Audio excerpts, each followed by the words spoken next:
Bueno, ahí está, perfecto. Gracias a todos ustedes que nos han acompañado aquí en esta tarde, que nos vienen a acompañar.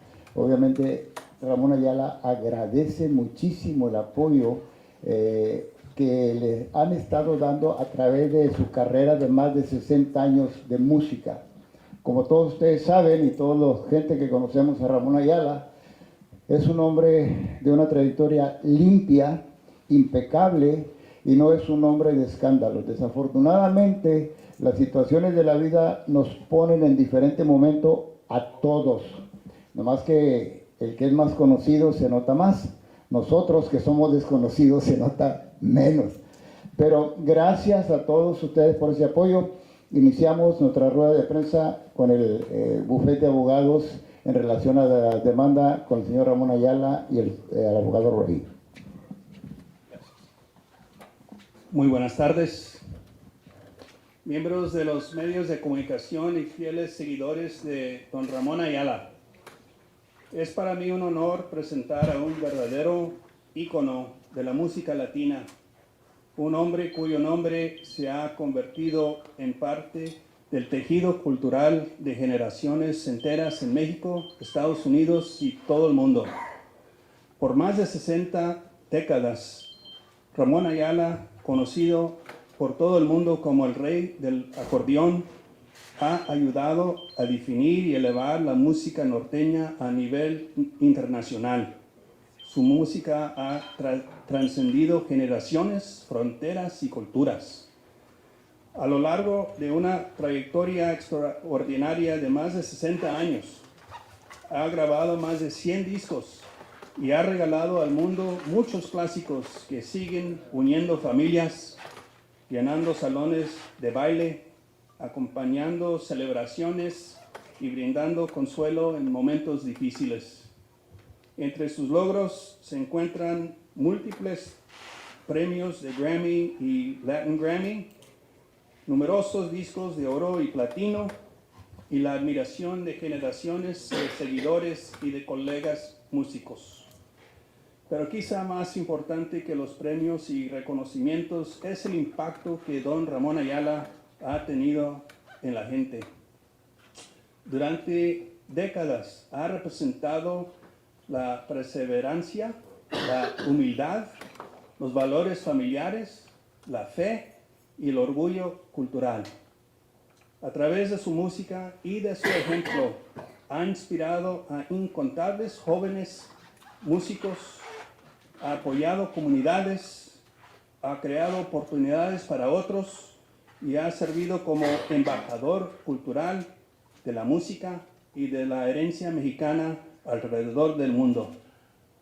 A sus más de 80 años de edad, don Ramón Ayala continúa presentándose no porque tenga necesidad de hacerlo, sino porque la música sigue siendo su pasión y su vocación, y por el profundo amor y agradecimiento que siente hacia el público que lo ha apoyado a lo largo de su extraordinaria carrera. Muy pocos artistas alcanzan longevidad como don Ramón, aún menos alcanzan grandeza, y muchos, muy pocos logran ambas cosas mientras conservan el respeto, el cariño y la admiración del público durante más de medio siglo. Por eso es profundamente lamentable que en el ocaso de una carrera tan larga y distinguida, don Ramón Ayala haya sido señalado como demandado en 3 demandas civiles que contienen acusaciones graves, impulsadas por el despacho de los abogados Busby Law Firm, quienes buscan litigar este caso en los medios de comunicación en lugar de hacerlo en un tribunal de justicia.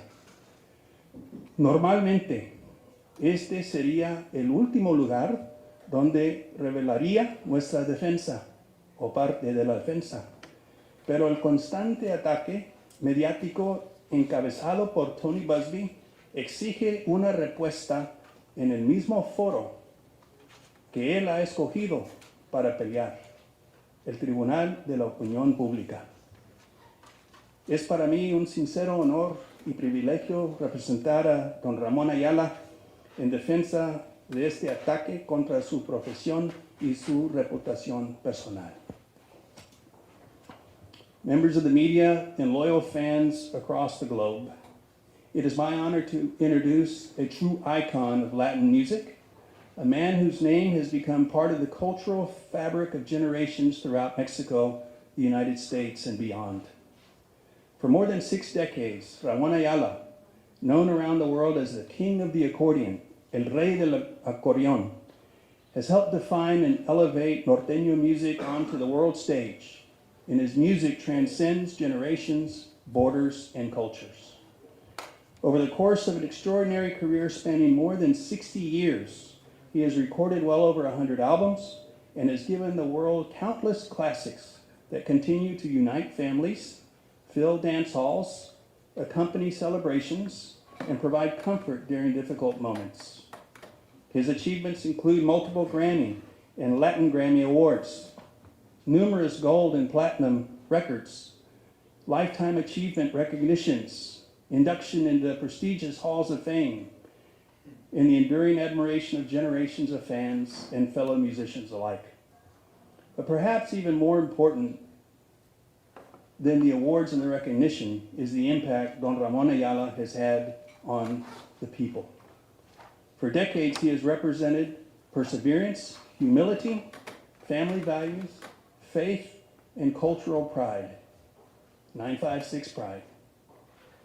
Through his music and his example, he has inspired countless young musicians, supported communities, created opportunities for others, and has served as a cultural ambassador for Mexican music and heritage throughout the world. At over 80 years of age, Ramón Ayala continues to perform not because he must, but because music remains his passion and his calling, and because of the deep love and gratitude he carries for the people who have supported him for more than half a century. Few artists have achieved this much longevity. Even fewer achieve greatness, and very, very few achieve both while maintaining the respect, affection, and admiration of the public for more than half a century. That's why it's most unfortunate that in the twilight of his career, Ramón Ayala has been named as a defendant in 3 civil lawsuits alleging gross misconduct orchestrated by the Busby law firm, who seek to try this case in the media rather than in the courtroom. Ordinarily, this is the last place I would reveal any part of our defense, but the ongoing media assault by the Busby law firm demands a response in the same forum where they have chosen to fight, and that is in this court of public opinion. So it is my sincere honor and privilege, along with my team, to be representing Ramón Ayala on the defense of this vicious assault against his personal and professional reputation.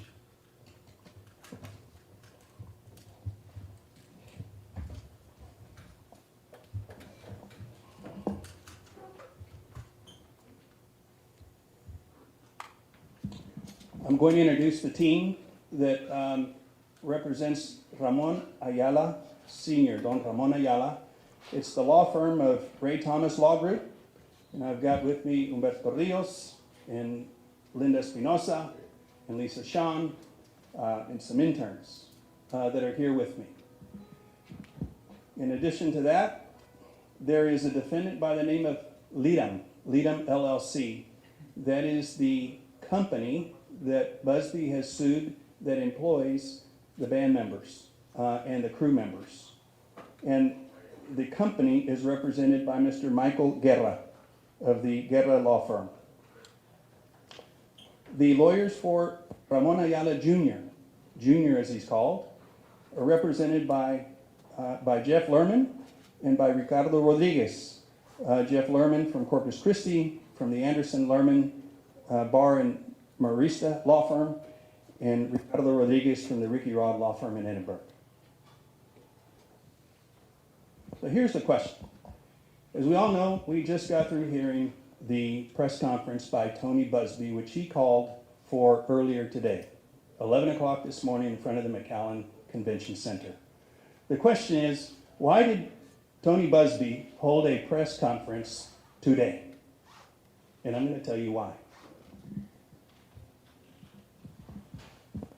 This is the press conference that he announced, and he said he was going to hold this press conference today at the convention center, and he was going to reveal shocking video and photographic evidence, as well as statements from the alleged victims.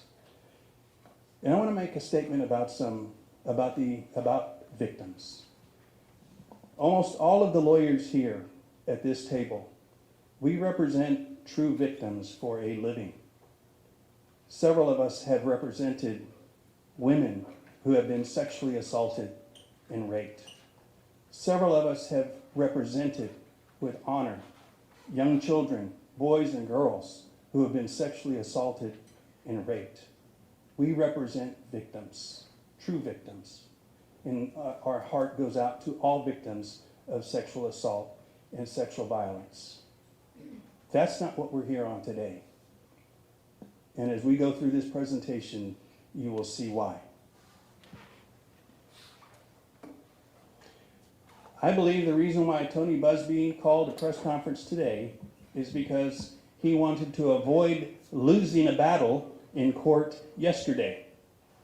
You see, this is the court's docket sheet for one of the cases, one of the 3 cases that he filed. And on the court's docket sheet, you can see John Doe number 2 versus Ramón Ayala and others. And we were set yesterday, June the 12th of 2026 at 8:30 a.m.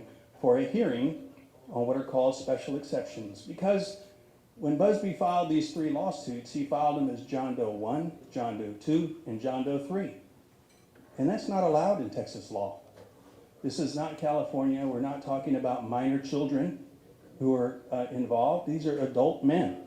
And there's no mechanism under Texas law for bringing a claim like this under a pseudonym. So we filed a motion with the court asking the Busby law firm to require them to plead in accordance with the law, which is the plaintiff must name themselves. And so just to avoid the hearing, his office contacted us and said, King's X, we agree, we're going to amend the lawsuit. Will you pull down the hearing?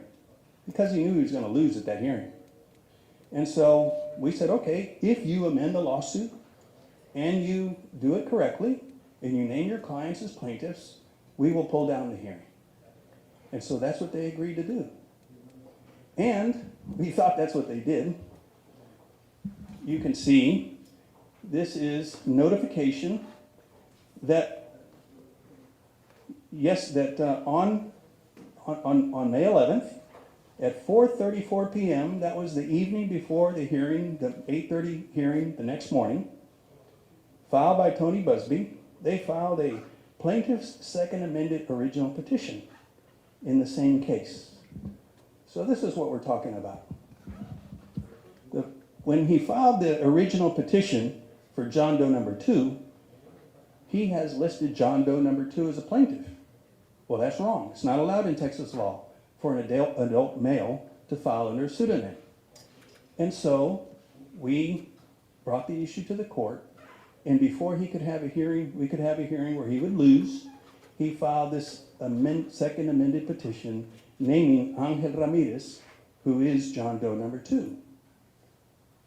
No problem. We pulled down the hearing. But guess what? We found out after the hearing was canceled that even though he filed this, before the district clerk could accept the filing, his office called, Tony Busby called, and pulled it down. They reneged on this filing. So if any of you go to the courthouse today and check the court record, you will find no record of this. You will find that this second amended original petition with Angel Ramirez's name, it doesn't exist as of today in the public record. You might ask Tony Busby, why did he do that?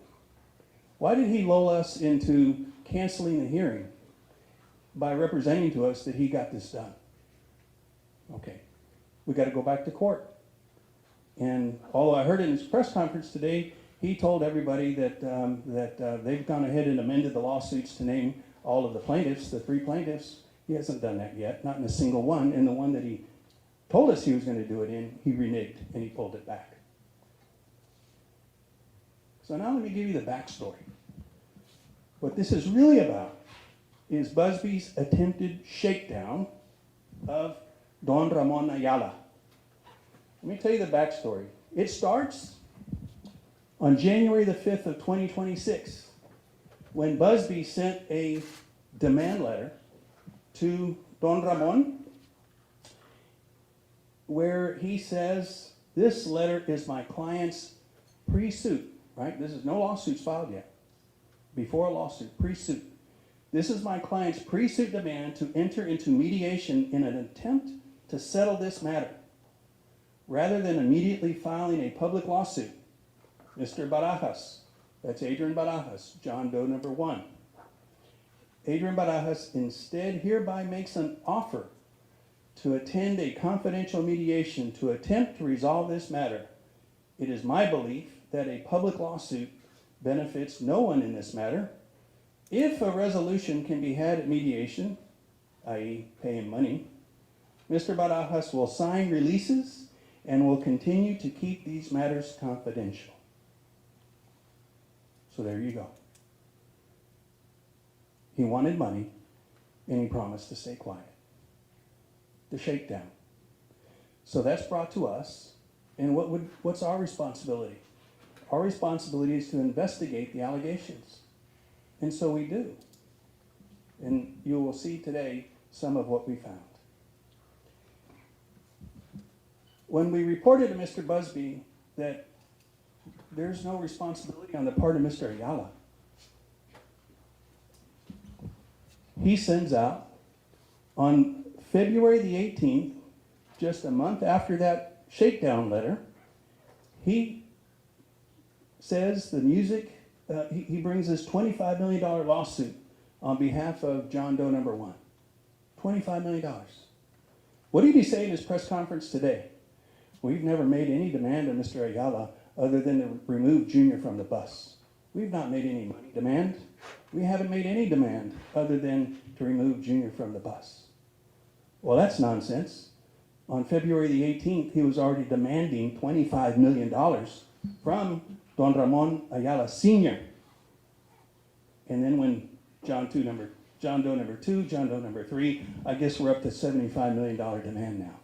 But he's not asking for any money. So this is the conclusion of the investigation so far. Based on everything that we have uncovered, what goes on that bus is very similar to what was a TV program and then became a movie, or 5 series of it, of a show called Jackass, where you have a bunch of juvenile adolescents. They're men who never grew up, who all, yes, horseplay, yes, jack around with each other, yes, do things that you and I would think are gross. Apparently that's what happened on that bus. But they all were involved and they all did it together. According to the statements that we took, no one was ever offended until Mr. Busby started filing lawsuits for tens of millions of dollars. Witness number 1 that we interviewed is Mr. Ruben Cabral. He was the animador for the band. These are all audio recordings in their own voice. And in the interest of time, we're going to play all the audio recordings, but we have these. And what this says, they were all in Spanish. So I have the Spanish on this side, and I have the English on this side. This is going to be a little tedious, but this is the evidence. This is the evidence that refutes what Mr. Busby and his 3 John Does are alleging.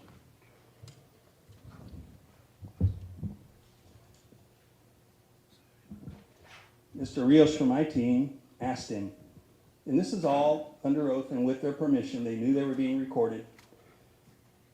¿Cómo describe la relación de cada uno de ustedes en el grupo? And Ruben says, De mi parte, muy bien con todos. Nos llevamos muy bien como una segunda familia.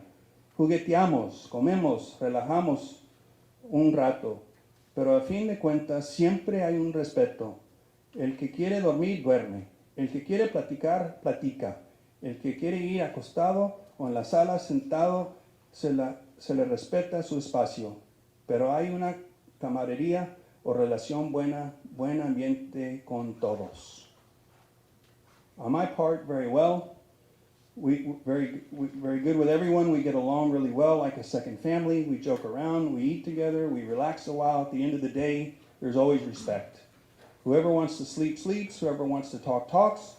Whoever wants to lie down or sit down in the lounge area, their space is respected. But there's a good sense of camaraderie and good relationships, a good atmosphere with everyone. This is somebody who rides the bus. Don Ramón Ayala Jr. does not ride the bus. He's not part of the bus. He flies to the events.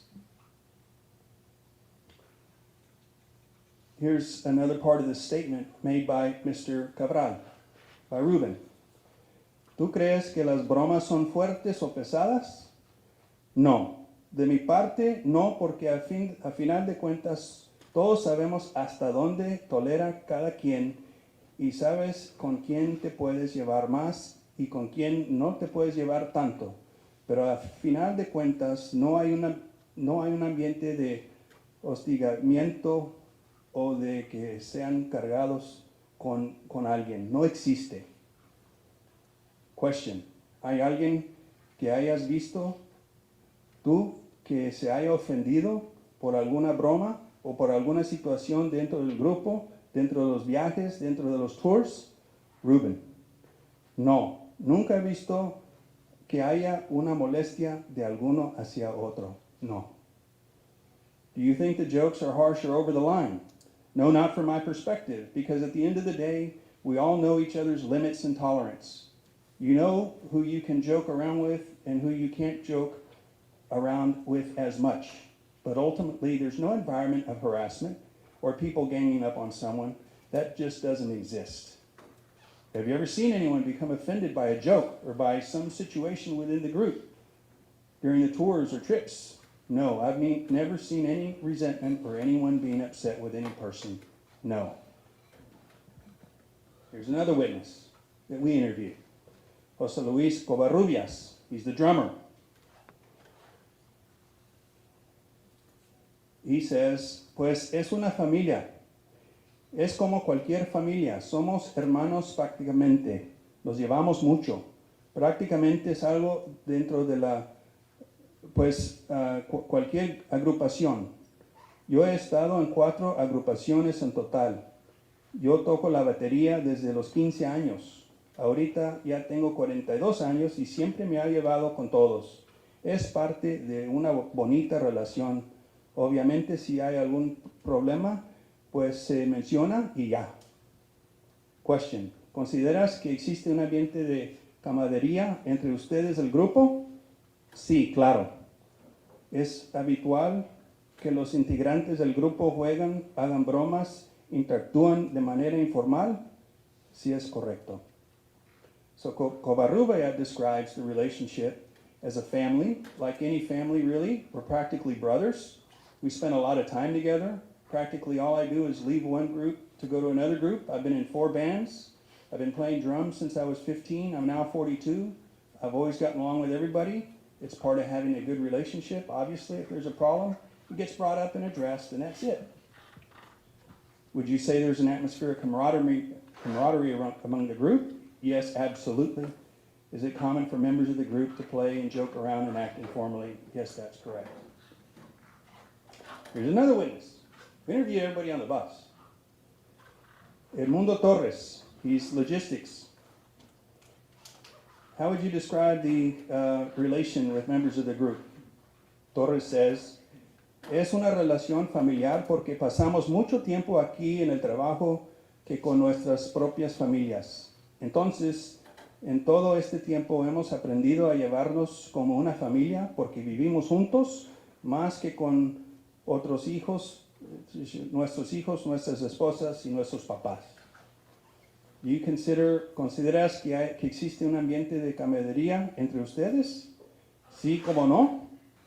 Sí, más que amigos. Yo considero que es una relación de familia. Amigos, claro, pero es más fraternal, más cariño, porque aprendes a querer a las personas porque convives mucho tiempo con ellas. How does he describe the members of the group, the relationship? It's a family relationship because we spend more time at work than with our own families. So in all that time, we learn to conduct ourselves like a family because we live together more than with our own children, our own spouses, and our own parents. You consider the atmosphere a sense of brotherhood? Yes, of course. We're more than friends. I consider it a family relationship. Friends, of course, but more fraternal, more love because you learn to love the others because we spend so much time with them. Mr. Torres continues. Durante los viajes y los tours, es habitual que se hagan bromas. And his answer, siempre. Todo el tiempo estamos bromeando, todo el tiempo estamos goceando, como dicen. Y también comentarios de índole sexual.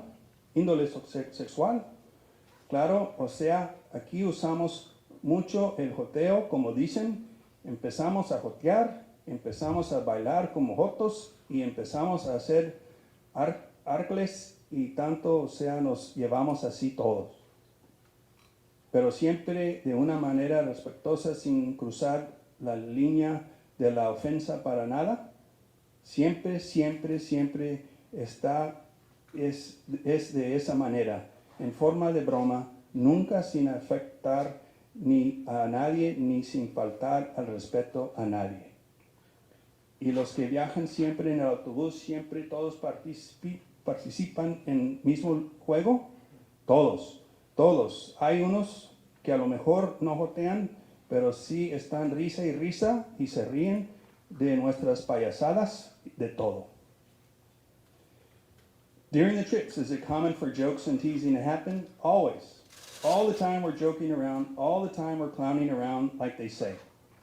Are there comments of a sexual nature? Sure. I mean, as long as we use the term, around here we use the term jotear a lot, as they say. We start acting flamboyant, we start dancing around like gays, and we start doing silly antics and stuff. That's just how we all get along. But always in a respectful way, without crossing the line and offending anyone. Always.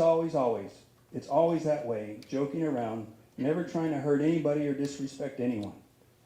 And the people who always travel on the bus, does everyone participate in that kind of joking? Everybody. There are some who maybe don't join in with that joking, but they're all laughing and cracking up with our antics and all that. Here's another witness, Jorge Luis Galvan. He's one of the choferes, the drivers. Como digo, es como una familia fuera de casa, porque viene siendo tu segunda familia fuera de casa. Pero el tiempo que estamos juntos, que a veces vivimos más tiempo con ellos que con la familia en casa, eso puedo decir que somos carnales más que amigos. Like I said, we are like a family away from home because it is a second family away from home for all the time we are together. Sometimes we spend more time with each other within our own family at home, and you can say that we are like blood brothers more than friends. Yes. Here's another witness, David Laude. He's a percussionist. How's the relation entre ustedes, entre los miembros del grupo? Ay, pues aquí es pura jugadera, pura amistad. O sea, pues como casi la mayoría son nuevos para mí, ¿verdad? Todos nos la llaman muy bien. Aquí es pura jugadera, siempre es pura amistad, bien. Puras cosas bien. How would you describe your relationship among members of the group? Well, here we're all horseplay, all friendship. In other words, most of them are new for me, right? We would all get along good. All horseplay, always with pure friendship, good. All good things. Another witness, Jose Luis Galvan, another driver. No sé por qué digan eso. Puedo decir que si yo me sintiera así acusado de algo, obviamente me voy a defender el momento y voy a decidir algo, especialmente como aquí. Si miro que Ramón Ayala Jr. es el que está haciendo esto, me voy a ir con alguien más arriba para poder parar esto y evitar este problema. ¿Okay? Tú escuchaste que algunos de ellos, Adrián, Ángel o Eliud, that's John 1, 2, and 3, John Doe 1, John Doe 2, John Doe 3, ¿se habían quejado con Don Ramón? No. ¿O con alguien más? No. ¿O que a ti te dijeron que Ramón se estaba haciendo algo indebido? No. I don't know why you could say that I felt like, obviously I'm going to defend myself in the moment, and I'm going to say something especially like here. If I see Ramón Ayala Jr. is the one doing that, I would go to someone with more authority so that the problem can be eliminated. Did you hear any of them, Ángel, Adrian, or Eliud, complain of Don Ramón? No. Anyone else? No. Did they tell you that Ramón Jr. was doing something improper? No. Another witness, Ricardo Sánchez. He's a crew member. Pues, como te digo, nos llevamos bien, o sea, como una familia, vamos a decirlo así.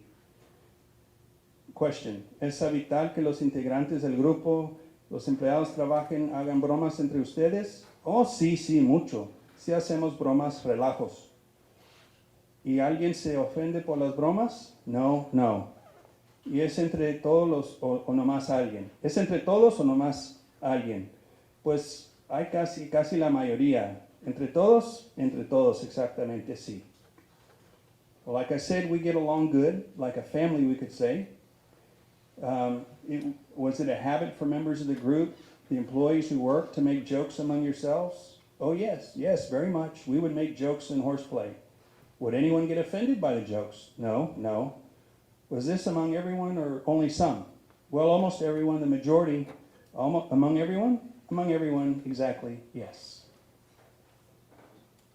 Another witness on the bus, Ramón Pedraza. How would you describe the relation with the group, with the other compañeros? Amigable, es amigable. Es un grupo de amigos, de compañeros, de mucha convivencia. Hay una cuestión de bromas, juegos, pero en el camino se aburre uno mucho y a veces hay que salir del aburrimiento y a pesar de todo somos adultos. Llega un momento que nos convertimos en adolescentes para bromear, para jugar, para reírnos, para romper el aburrimiento, el tedio del camino. He says the relationship among the group members is friendly. It's friendly. It's a group of friends, co-workers. We spend a lot of time together. There's joking around and games because traveling can get very boring. Sometimes you have to find ways to break up the boredom. And even though we're all adults, there comes a point when we turn into teenagers again, joking around, playing, laughing, just trying to break up the monotony and tedium of the road.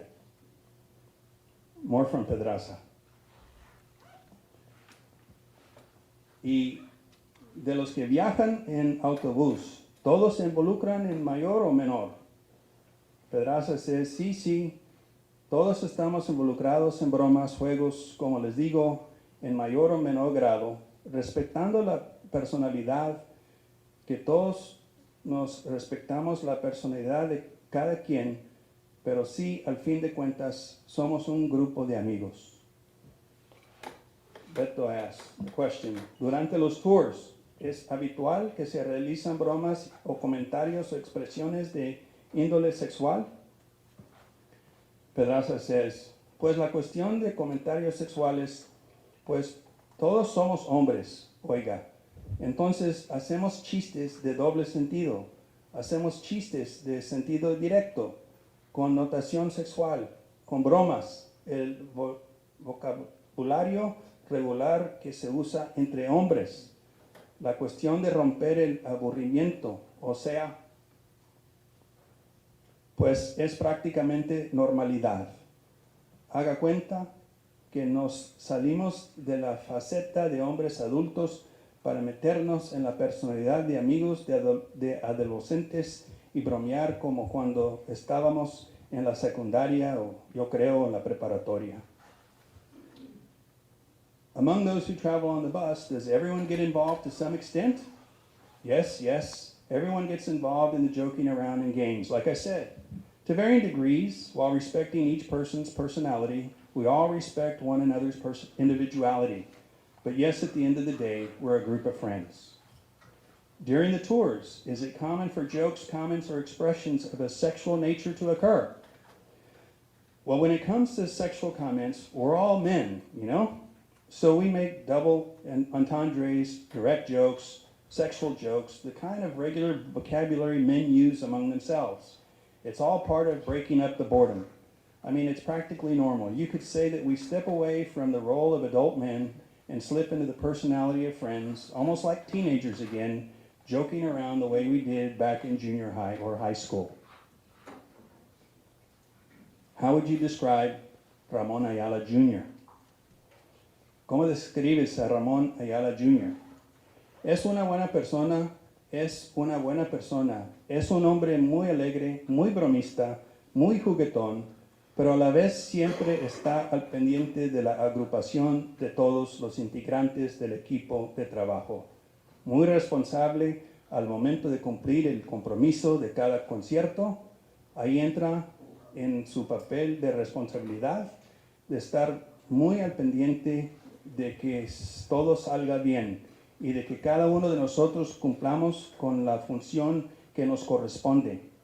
Terminando el compromiso, bien, pues ya entra el plan de amigos de confianza, de camaradería, de bromas, de pláticas y en términos generales creo que es una buena persona.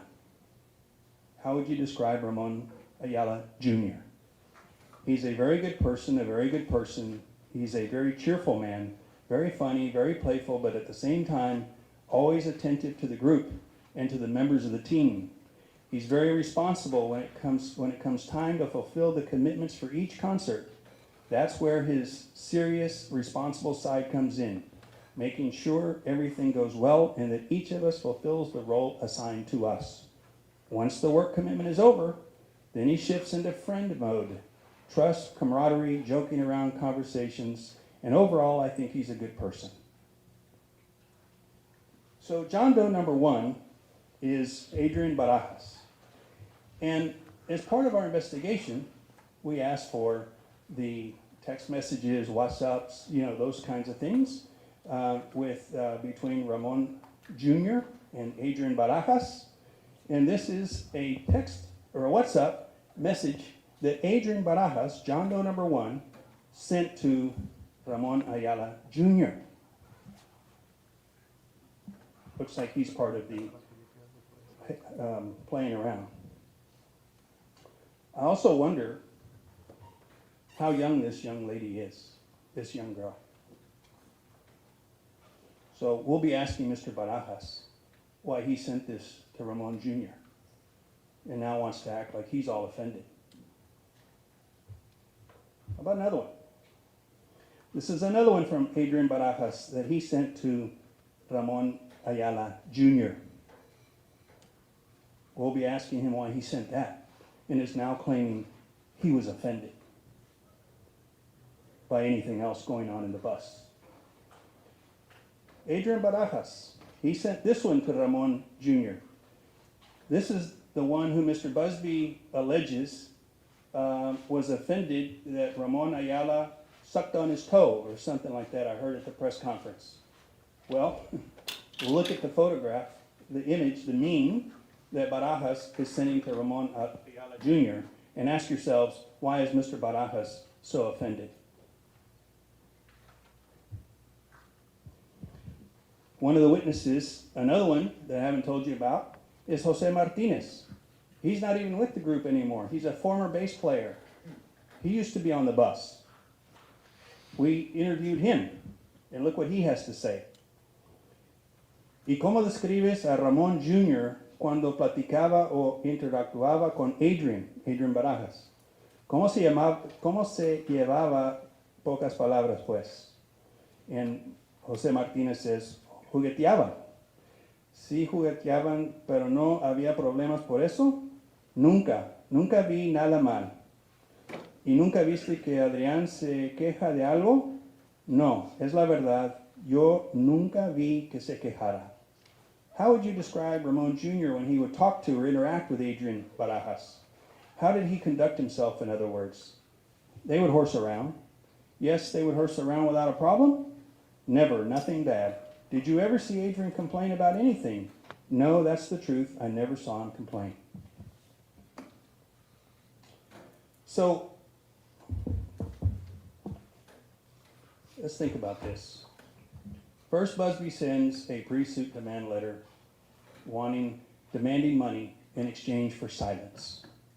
When that doesn't work, because our investigation showed this was all jackass stuff, then he ups the pressure campaign by filing 2 lawsuits, John Doe number 1 and John Doe number 2. When that didn't work, Busby ups the pressure again by filing John Doe number 3.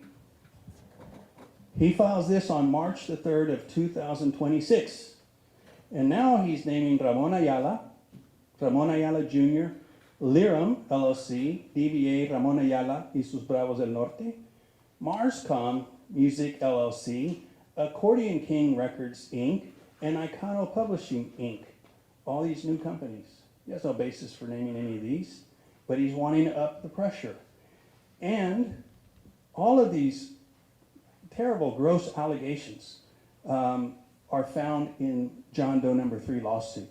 The ones that he put in his press release, the one that he puts in his social media, the ones that he talked about at his press conference today, those allegations come out of John Doe number 3 lawsuit. That's important because he didn't make those allegations until the 3rd lawsuit was filed. And we know that John Doe number 3 is a guy by the name of Eliud Gonzalez. Now, in the lawsuit, petition number 3, Busby alleges that this case arises from a sustained and escalating pattern of degrading and sexually inappropriate and abusive workplace misconduct perpetuated by defendant Ramón Ayala Jr. while acting with managerial authority and control over operations of defendants. Ramón Jr. So why is he suing Don Ramón? He's not alleging here that Don Ramón had any managerial authority or any control over the operations. He says Jr. did. Why is he suing Don Ramón Sr.? It's worse. Here's how this works. The 3 John Does are complaining about workplace misconduct. So who's the employer? The employer is Liram, LLC. The manager, by their own admission, is Ramón Ayala Jr. Not Don Ramón. He's not the manager. He's not the supervisor. He is a shareholder of Liram LLC, but he's not the only shareholder. He's one of the shareholders of Liram LLC, but that doesn't mean he works for the company. It doesn't mean that he has a managerial role for the company. He plays music. He entertains the public. That's his role. He's the music artist. And these 3, John Doe number 1, Adrian Barajas, John Doe number 2, Angel Garza Ramirez, and John Doe number 3, Eliud Gonzalez, they are the employees of Liram, either W-2 employees or 1099 one of those, depending on their role with the band. So this is the employment relationship. Again, why is Don Ramón being sued by Busby? That's the question that I hope you will ask Mr. Busby. Because under Texas law, Section 101.114 of the Business Organizations Code, this is Texas law, except as and to the extent of the company agreement specifically provides otherwise, a member or manager is not liable for a debt, obligation, or liability of a limited liability company, including a debt, an obligation, or liability under a judgment or a decree or order of the court. In other words, under Texas law, as a shareholder, Ramón Ayala and the other shareholders don't have legal liability for the company or for those within the company who may or may not have engaged in misconduct. So again, why did they sue Don Ramón? In the third lawsuit, they claim, this is Busby's words, this is the third in a series of cases to be filed against the band Ramón Ayala y sus Bravos del Norte and others related to the enabling, lack of oversight, refusal to control Ramón Ayala Jr., despite knowing full well of his behavior and tortious activities. That gives us our first clue in March of this year why Busby is suing Don Ramón. Well, here's the problem with that. You remember how this all started was with that shakedown letter? Remember that?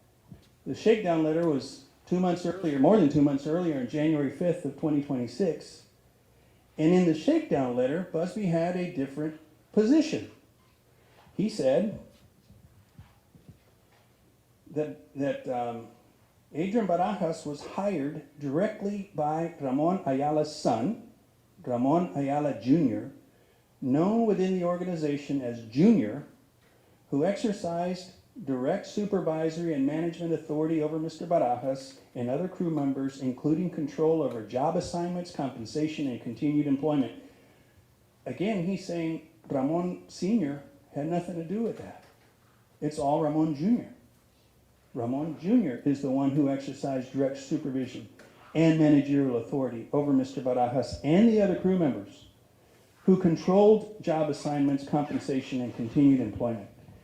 And what's more, in the same letter, he says crew members did not report the behavior or intervene out of fear of retaliation, knowing that Junior was the artist's son and wielded unchecked authority over their livelihoods. So in January, when he sends us the shakedown letter, he admits that none of the crew members ever disclosed or told or complained about any of this conduct to Don Ramón Sr.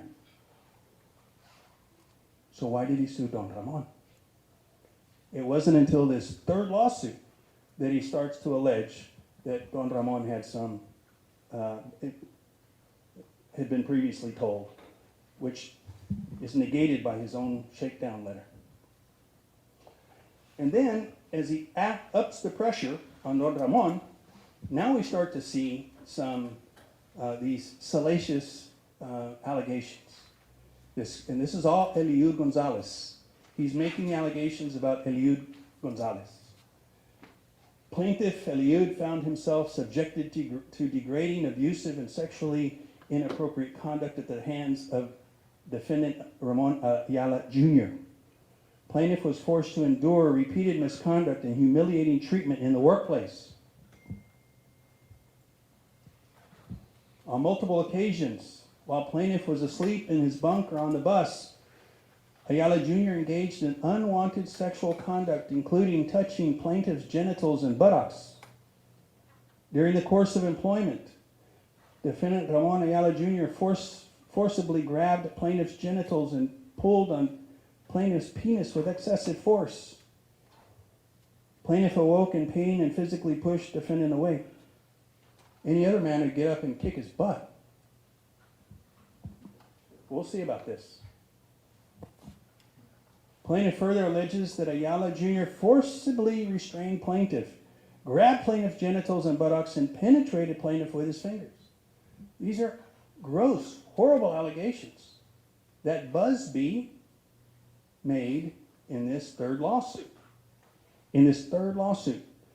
But before there was a third lawsuit, when we were investigating Mr. Barajas' allegations, part of my charge, part of my responsibility is to interview everyone that I can. Well, one of the ones that my team interviewed is Eliud Gonzalez. Before he was with Busby, I presume, before he certainly had filed a lawsuit. And now I want you to hear with your own ears, Eliud Gonzalez in his own words, in his own voice, what he said about the bus. So we're going to run it 2 times. At the bottom, we're going to have his testimony scrolling on the bottom of the screen in English and another time in Spanish, so you can get both versions. Antes de comenzar, le informo que esta entrevista será grabada en audio con fines de documentación e investigación. La grabación podrá ser utilizada por la empresa Ramón Ayala Abogados del Norte y sus representantes legales, y en caso de ser requerido podrá ser presentada como evidencia en un procedimiento administrativo o judicial. ¿Entiende usted esta información y da su consentimiento para que se realice esta entrevista grabada? Sí, ¿Cuál es tu nombre completo? Eliud González. ¿Cómo es la relación entre ustedes en el grupo? La relación, bien, normal. ¿Cómo lo describes?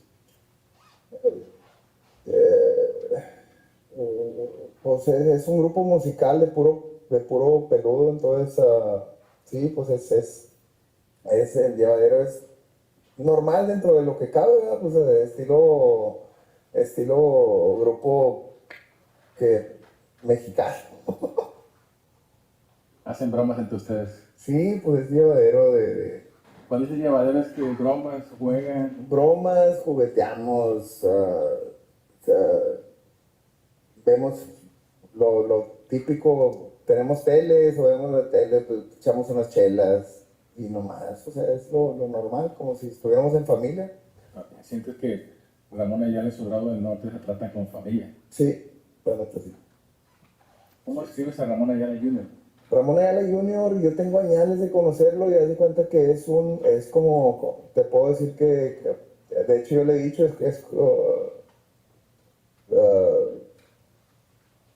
dentro de lo personal, como tengo años de conocerlo, yo se lo he dicho, o sea, somos como carnales, ¿verdad? Sí. Pero es como mi hermano mayor, así como así le tenemos ese respeto, pero también jugueteamos, ¿verdad? El respeto porque es nuestro jefe, pero pues a la vez jugueteamos. Es un ambiente de camaradas. Es un ambiente de camaradas, un grupo ya con experiencia, todos somos mayores, o haz de cuenta que todos sabemos pintar nuestra raya, todos sabemos los límites, ¿verdad?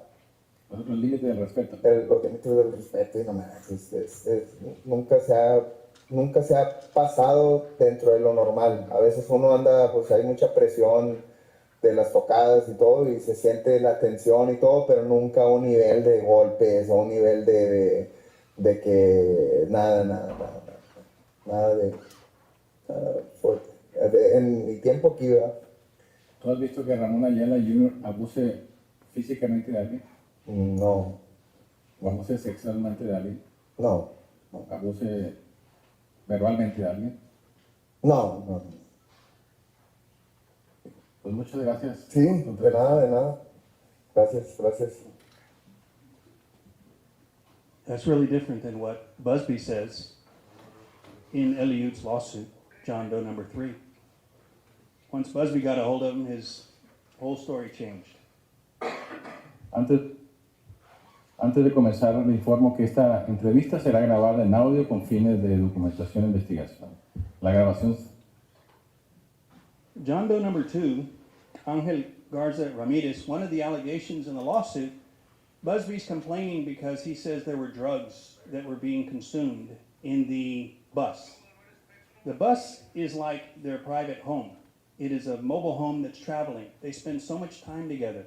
They feel comfortable. They're men. They are in the bus together. And what they do in the privacy of the bus among them, as long as they're good with it, I'm not sure who has a right to complain.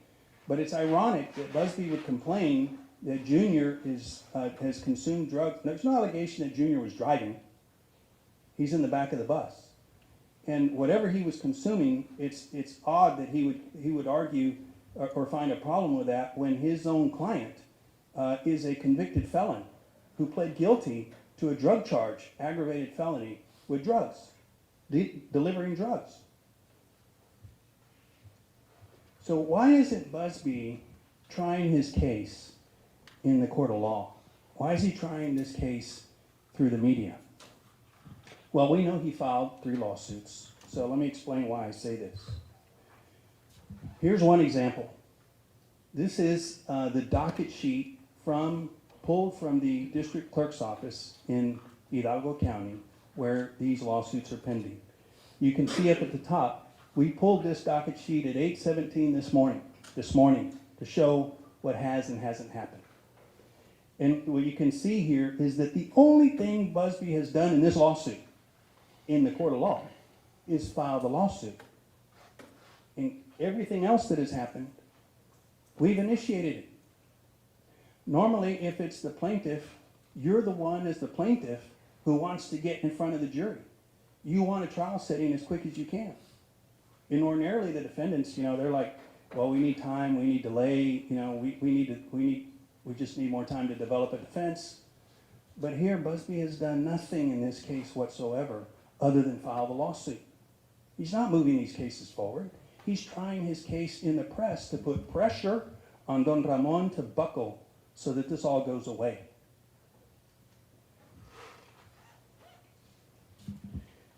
Ramón Ayala's motion for docket control conference and request for prompt trial setting.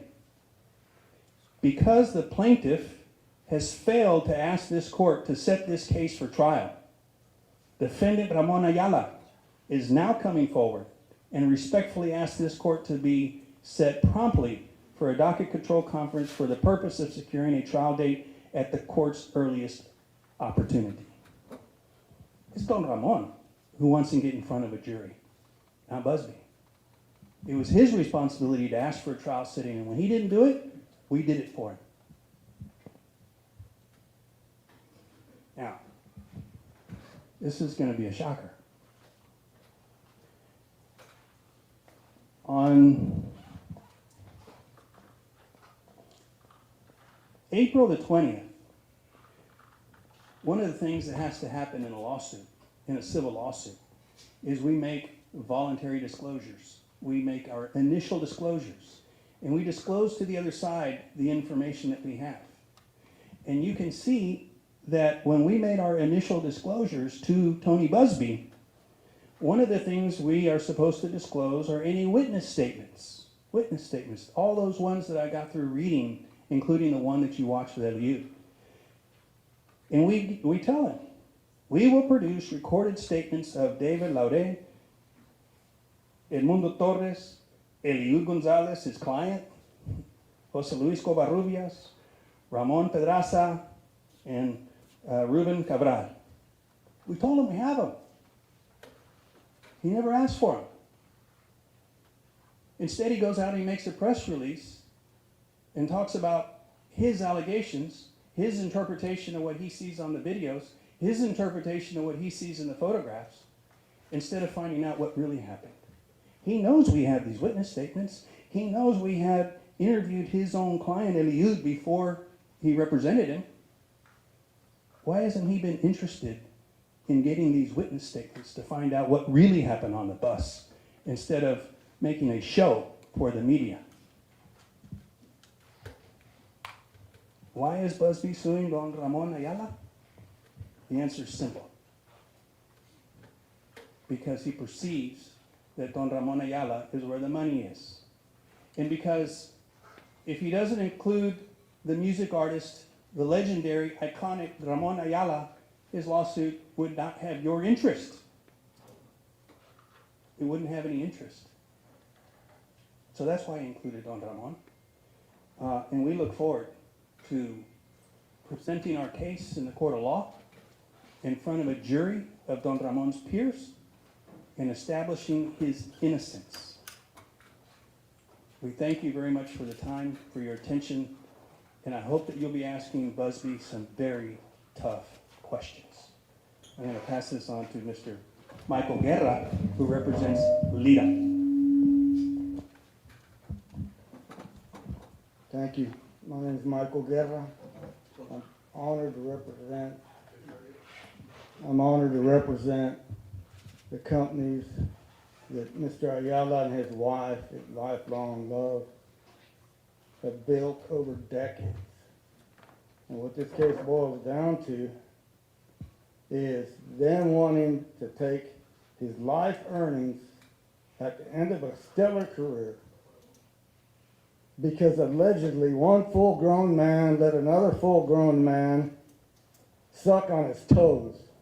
And they want $25 million is a demand times every planet because of what some full-grown men do or don't do on a bus. That's what this lawsuit comes down to. These are men that go around the country singing about what it is to be a full-grown man.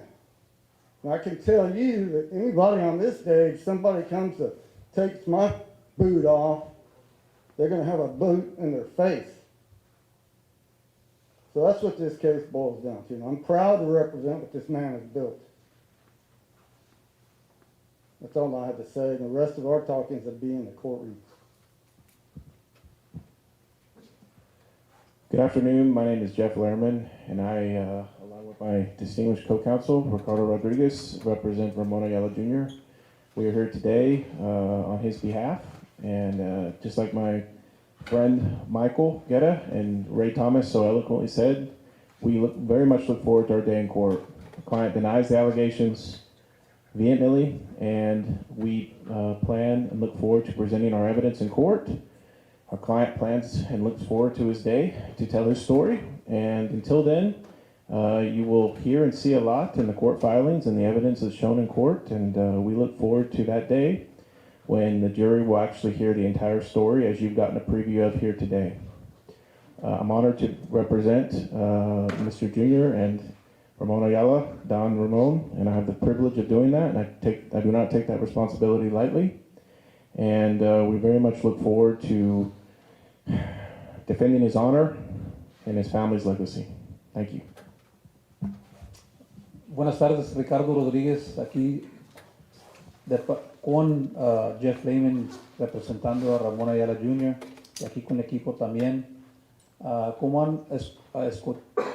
han oído diferentes actuaciones, obviamente vieron aquí lo que Mr. Thomas presentó y lo que presentó Tony Busby. Sí es importante que sepan todos que estamos tomando estas acusaciones bien en serio, pero la verdad es que estas acusaciones las vamos a tomar enfrente y las vamos a tomar en un corte donde vivimos en una nación donde estas cosas, cuando entremos en una corte, no vamos a tener miedo y no los vamos a detener para defender estas acusaciones. Oyó lo que dijo Mr. Thomas, obviamente qué es lo que exige y por qué están haciendo esto contra el señor Ramón Ayala, pero al fin van a ver que como oyeron aquí el testimonio y las grabaciones de esas personas que han existido, han trabajado con el señor Ramón y los Bravos del Norte, diferente de lo que escucharon ahora de Tony Busby. Por eso esperamos, como dijo Mr. Thomas, queremos ya ese día en la corte para enfrentar esto y para que las personas que en verdad van a oír y escuchar los detalles de esto van a hacer la decisión a un día, en un punto. Pero estamos aquí con honor representando a señor Ayala Jr. y esta compañía. Muchas gracias. I would just like to add one last thing that Mr. Thomas brought up. And then that's that he and I have spent the last 35 years representing real victims of sexual assault. Children, women who are raped. And for him to come and say whatever happened on that bus is anything similar to a child being violated is repulsive. Thank you. Yeah, I want to end with this. I heard Mr. Busby say in his press conference that the conduct involved in this case that he's seen is, he says, the worst he's ever seen in his life. I guess he hasn't represented women and children who have been really sexually abused, assaulted, and raped, because there's no comparison. Instead, what he did at the press conference today to up the pressure campaign is he threatened for the first time. He used the word criminal. He called for a criminal investigation. This is the first time we've heard that. All of this time has passed, and not John Doe 1, not John Doe 2, not John Doe 3 have ever made any report to the authorities. And for Mr. Busby to do that for the first time at a press conference is, in my view, using the threat of a criminal action to gain an advantage in a civil proceeding. And that is a direct ethical violation for a lawyer to do.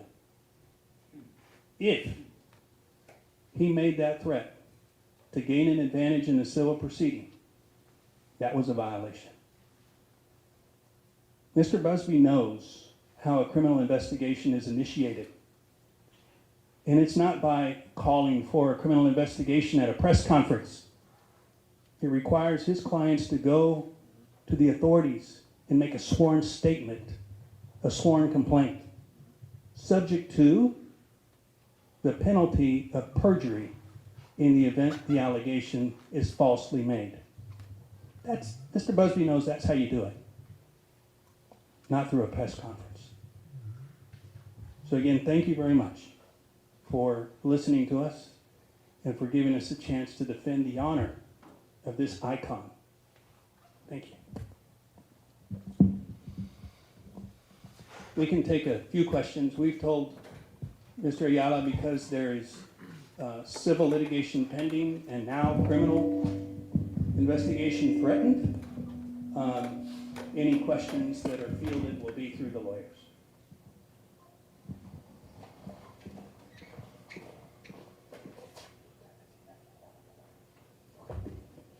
¿Alguien tiene alguna pregunta para el abogado?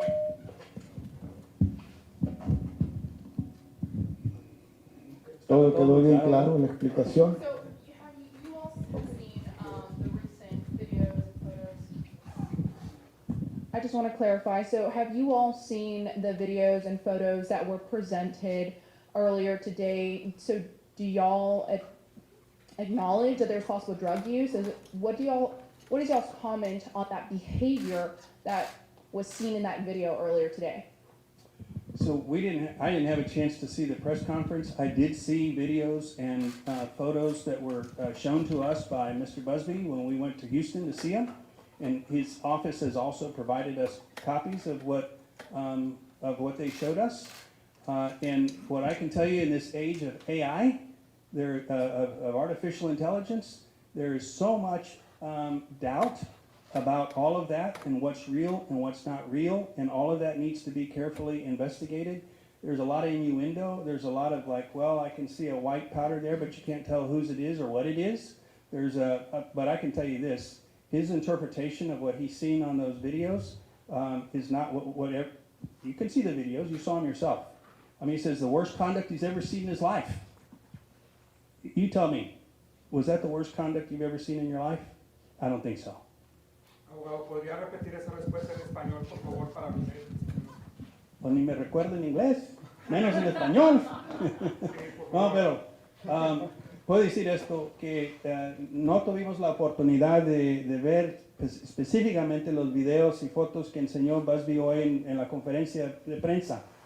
Pero si son los mismos que él enseñó a nosotros y los mismos que él nos mandó, ahí tenemos muchas dudas por varias razones. Uno es porque en esta época de artificial intelligence, de inteligencia artificial, donde hay mucho que es fake, hay que investigar esto mejor para ver cuáles son reales y cuáles no. Y de lo que vimos, suponiendo que son auténticas, pues no se ve mucho ahí. Por ejemplo, se ve un baggie de polvo blanco.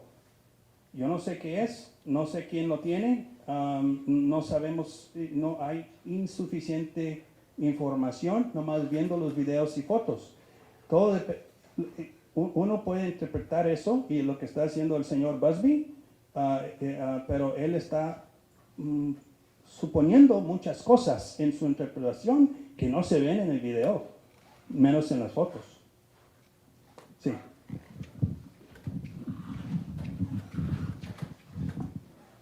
Hi, Mr. Thomas. My name is Dina Araval. I'm with my San Antonio. So throughout the presentation, it didn't seem like you were denying that there was some sort of conduct aboard the bus that you characterized as horseplay. Is your defense that that conduct did not cross the line into misconduct?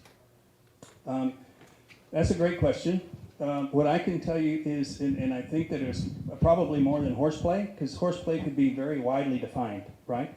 So everything that I've seen and everything that I've heard from our investigation is the equivalent of what I call that. That's why I started with the analogy to the movie and the television show Jackass. Okay, I think many parents, including Don Ramon Sr., would be appalled if their children are acting like jackasses, like they are in that movie. And so horseplay, extreme horseplay, is what is being alleged, and it is the kind of stuff that you see in that movie Jackass. I wouldn't be proud of my children acting like that. But to answer your question, my representation is of Don Ramón Ayala Sr. And he was not riding the bus. Nobody ever reported this to him until the shakedown letters started coming and the lawsuits started coming. And so both from a legal and moral and ethical in every sense of the word, Mr. Don Ramón Ayala Sr., who's not the employer, who's not the supervisor, who wasn't on the bus, who was not involved in the conduct, does not belong in this lawsuit. I'm not going to defend Ramón Ayala Jr. for his conduct. That's what those gentlemen over there are doing.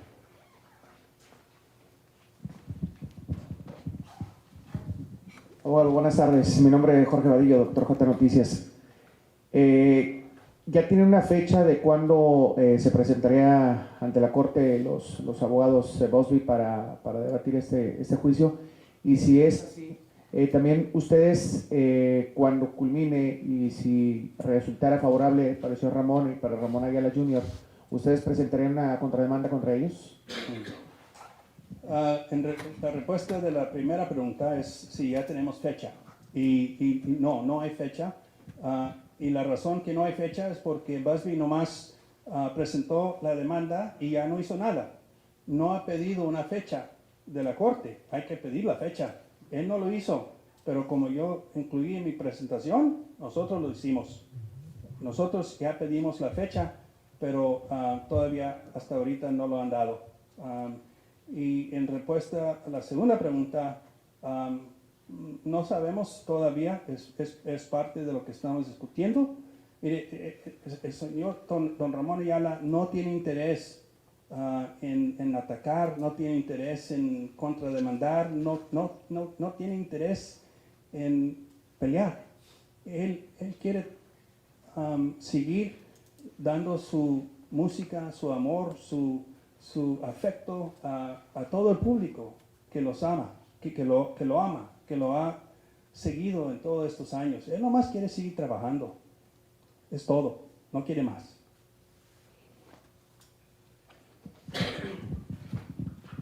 Entonces aquí sí la pregunta sería para el abogado aquí, Ricardo, que está representando a Ramón Ayala Jr., porque justamente en los videos y fotografías es donde se aprecia a esta persona y quién es el que está defendiendo. ¿Cuál es el comentario que tiene sobre eso que se presentó hoy públicamente, que normalmente vemos en una corte civil y no necesariamente de esta manera tan pública? Sí, pero lo que está difícil, lo que queremos que mire el público, enseñan fotos, ¿verdad? Enseñan videos y están haciendo declaraciones que algo pasó, pero tienes aquí el Luis González que lo están grabando y le están preguntando preguntas enfrente de cómo se porta en el bus, cómo está la familia, cómo lo tratan a él, Y su respuesta es: todo está bien, nunca ha pasado nada, aquí hay ninguna queja.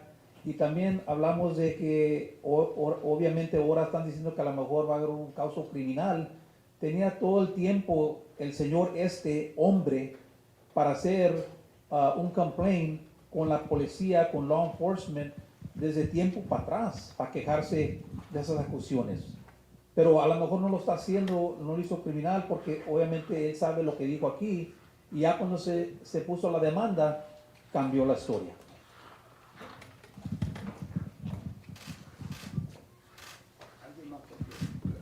El tiempo de las preguntas es recortado. Tú ya hiciste una, no sé si hay alguien más para concluir o cuántas más quiere aceptar, abogado.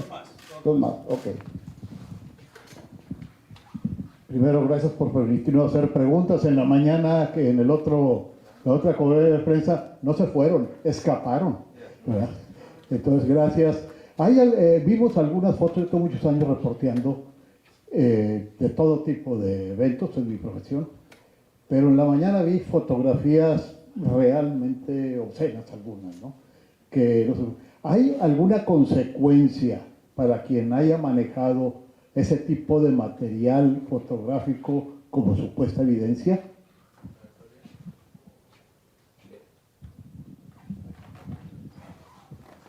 Es posible que sí, y obviamente eso es parte también de pues, lo que estamos aquí trabajando y defendiendo también. Pero sí, hay unos fotos y videos obviamente que sí tienen uno puede preguntarse esa misma pregunta, y estamos viendo eso, investigando también. Y agregando ahí, el autobús, el bus es como casa, privado. Y si alguien me está grabando en mi casa, en mis calzones, sin mi permiso, y lo están poniendo a todo el mundo, yo me molesto. Y estamos investigando cuáles son los remedios por esa invasión de la invasion of privacy, de privacidad. Sí. Yo tengo una expectación que nadie me está grabando en mi casa. Yo tengo ese derecho. A ver, aquí la última pregunta. En conclusión, abogados, ¿ustedes creen que estamos ante un caso de extorsión hacia el señor Ramón Ayala, dado que quizás se estuvo manipulando la evidencia a lo largo del tiempo para poder llegar a esta conclusión y a esta demanda? O sea, ¿estaríamos ante un caso de extorsión hacia el señor? Pues esa es una pregunta muy difícil para contestar en este momento, porque también yo no me quiero meter en el mismo espacio donde están los abogados de estos tres. Si el momento que yo hago una alegación de ese tipo, de esa fuerza, que es una acusación de un crimen, yo quiero estar bien apoyado. Pero sí lo estamos investigando. No sé si don Bueno, pues, quiera dar unas palabras finales, don Ramón Ayala, brevemente, si gusta. Don Ramón Ayala, si puede. no. No, ahorita no puede, Okay. especialmente después de hoy, por la amenaza de la investigación criminal. Okay. Pero gracias. Muchas gracias a Muchas todos gracias por el a apoyo todos. que nos han dado, y nos vemos en la siguiente. Primeramente, esperemos para la posada del 2026. Gracias. Pero sí está aquí presente, ¿verdad, don Ramón? Sí estás aquí presente. Claro, Ok. claro. Gracias. Les agradecemos bastante que hayan estado aquí.